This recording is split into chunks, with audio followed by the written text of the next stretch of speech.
As a creatively motivated thinker, and yes, that is me on the microphone, I am constantly looking for new ways to carve my own path and explore what is possible when I pour my energy, emotion, and unique personality into a medium in a way that is unique only to me. Just before my 14th birthday, I randomly asked my mother for a bass guitar as a present. Having always loved listening to music, I randomly decided to try my hand at seeing if I could play it myself. 12 years later, and I'm now 26. I own more than a dozen instruments. I played with varying bands of different styles, from Christian worship music to Midwest emo, to most recently an alternative metal band heavily influenced by Deftones, and I've started writing my own songs. After making new friends with a drummer, we've become bandmates looking to pursue a music career. He now lives in Nashville, Tennessee, and I will soon be up there myself within the next month. My new passion for pursuing music has greatly inspired me in creating my Capstone Communications project. The product that I am looking to bring to life is my new band named Everest. Named in obvious reference to the peak of the Himalayas and particularly inspired by the Expedition Everest roller coaster at Walt Disney World's Animal Kingdom theme park, my new band is a creative and energetic mix of different sounds with relatable, introspective, and heartfelt yet fun lyrics. With myself as the bassist/vocalist and my good friend Logan as the drummer, my process for the band is to first find a guitarist or two, to pour ourselves, emotions, and experiences into the music, and blend our unique sounds together in a way that nobody has ever heard before. My vision is to create a sound that is catchy, intricate, and showcases all our respective influences for music into this band. I would like for this process to be as natural as possible by coming together as a band and playing as many shows as possible to get our name exposed to anyone that is willing to listen to our music. My process for this band first begins by moving up to Nashville within the next month. Now, Nashville, also known as Music City, is a major hub for music. While it's primarily known as a global epicenter for country music, it is also a place where other genres including rock, pop, indie, and blues thrive as well. The band Paramore, who are known as one of the most influential and popular modern rock bands, formed just 30 minutes outside of Nashville in the city of Franklin, Tennessee.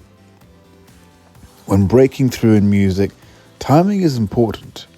For example, the legendary rock band Nirvana broke through in an era when rock music was polished, had extrospective lyrics, and were flamboyant performers. Their music, in contrast, was raw, introspective, blended different styles of genres together in a unique way, and their performances were defined by their uncompromising energy. This made them stand out and break out amongst the bands that were popular around the same time. Another prime example is Linkin Park, whose unique blend of heavy rock, hip-hop, electronica, and alternative emerged in an era when bubblegum pop was at the forefront of mainstream pop culture. Since they didn't take a liking to those sounds at the time, they decided to break the mold by creating their own style that no other artist had at the time. Their lasting influence and impact can still be felt on music to this day. Well, back to basics. So, being in an era where we live in a post-genre time of music, the lines between different styles are often blurred and continuously broken. This makes it perfect for our band to get up there and continue to break the mold in our own special and unique way. As I am influenced by every kind of style, from pop punk to grunge to pop to metal, funk, world, folk, rap, Disney music, the list goes on and on.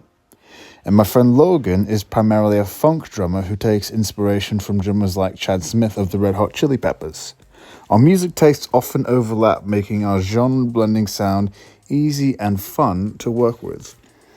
Having written a full album's worth of material with about 10 songs, Our plan is to create a unique logo that represents the sound of our band. I created an idea for a logo with the outline of the mountain with the Everest logo in abrasive, bold black font, outlined in blue and magenta. The simple yet striking design perfectly encapsulates the upbeat and energetic nature of our sound. We also plan on taking band photographs to give listeners a sense of who we are just based on how we look with our fashion and facial expressions. We will set up social media accounts on prominent apps like TikTok and Instagram. We'll design merchandise to sell, and most importantly, we will reach out to local venues to play shows, as this is often the best form of promoting one's music.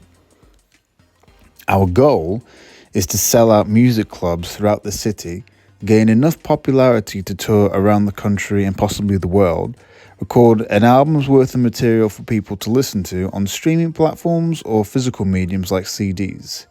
We want to build a connection with anyone attracted to our music through social media and in-person meet and greets. The most captivating performances are often done by artists who engage with the crowd and deliver an energetic performance that keeps the crowd engaged. It is important for our audience to feel a part of the music, sharing social media updates, showing fans behind the scenes, asking questions through polls, and interacting with fans both during shows and in person are effective ways that build an audience connection. And with any group, communication is always important. Good communication is often the key to a successful relationship, whether that's two or more people involved. Compromise is important. You don't want to be stiff, nor do you want to break, but if you're willing to bend just in the middle, you will be able to find a medium of balance and between giving and taking ideas to avoid disputes with others in the group. As I've learned throughout this communication capstone course, a couple of theories I have learned most certainly apply to starting a band. One of them is the conflict resolution, where you have to manage disagreements because you're in a band with multiple different voices, and occasionally you might get friction. Somebody may have an idea, somebody might have a conflict of schedule, and so in order for the band to work, you need to meet in the middle by listening to what's going on. You need to be in the room with them. You need to understand their body cues, their facial expressions, their language, their tone of voice, everything in the room you need to analyze, which is honestly no different than how you would listen to each other while playing music. Like when the guitarists and the vocals and the bass and the drums are kicking in, you guys are all listening to each other and watching. And sometimes you can even roll your hand, which may signify the beginning to a chorus. You may move your hand across to cut off a part of the song, and you may just simply jump up and down if you're feeling really energetic and are really feeling the music that everyone else is playing. This brings us to the social learning theory, where the members learn the musical roles, the styles, and effective communication by sort of creating in the band. It is important for everybody to have their say if they have any sort of input on wanting to improve the band's sound. If anybody feels left out and it's only one person or a few people that are allowed to give out the ideas, this may make for an uncomfortable situation where some people may not feel welcome in the group. And as I've said before, if you want to maintain that positive dynamic, it's good to compromise. It's good to maintain that sense of balance, and it's good to be an active listener and give constructive feedback, which is fundamental to any ideas, whether that's forming music. Every member must truly hear and consider suggestions. But it's important to remember as well that context matters. You got to make sure that when you approach these sort of things, that you approach in a manner that is genuine and is not abrasive at all. You want to offer constructive criticism on how to properly help each other and hopefully let the band grow. In the case of any group project, having the ability to manage disagreements between different parties is just as crucial to the survival and success of a band as it is having a good ear for music. One of my favorite examples is the pop-punk band Blink-182, who, like any other big band, have gone through situations like this many times. In their 2023 interview with host Zane Lowe, the group discussed how primary songwriters Mark and Tom would observe each other's dynamics and style to try and collaborate on writing a song, while also improving their own songwriting craft by trying to outdo each other in every new song. Newer groups like the California pop band Bad Sons have taken great inspiration from Blink's dynamic writing style in carving their own unique musical path. So, in summary, my vision is to create a band that blends different musical styles and connects with young and energetic listeners in an introspective yet amusing level.